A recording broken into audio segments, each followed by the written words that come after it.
मेरे भाइयों और बहनों, हम कितनी बार बात मानते हैं फिर भी संघर्ष करते हैं। कितनी बार डर हमें क्राइस्ट को पहचानने से रोकता है।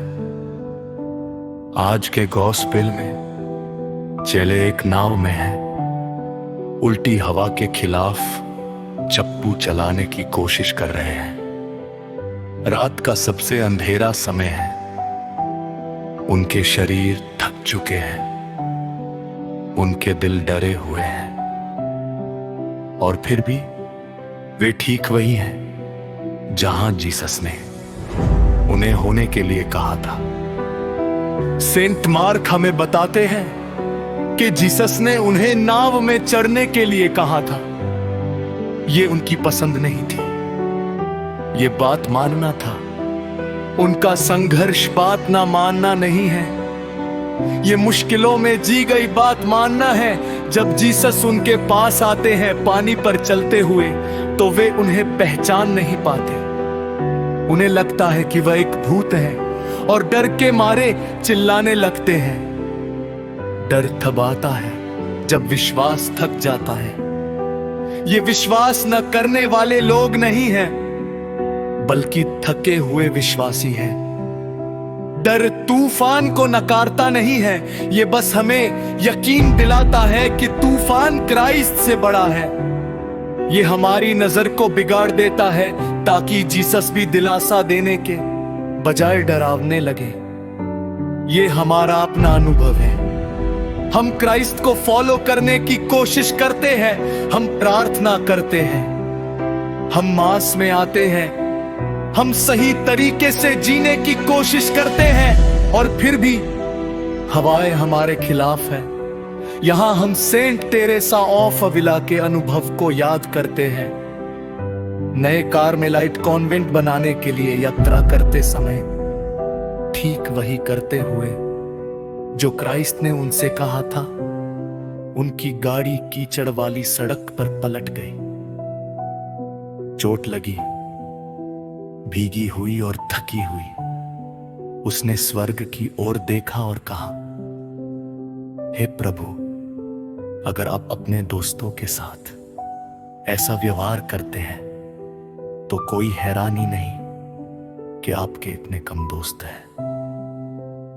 उसने अपना मिशन नहीं छोड़ा, वह वापस गाड़ी में चढ़ गई और यात्रा जारी रखी।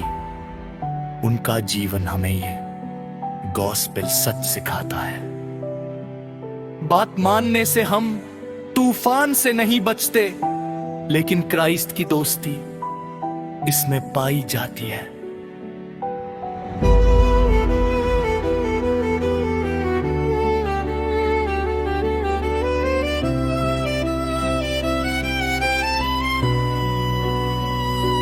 चर्च के फादर हमें याद दिलाते हैं कि ना खुद चर्च है जो दुनिया के तूफानों से हिलती रहती है। सेंट ऑगस्टीन ने सिखाया कि रोक लगाना वफादार ईसाइयों का रोज का काम है।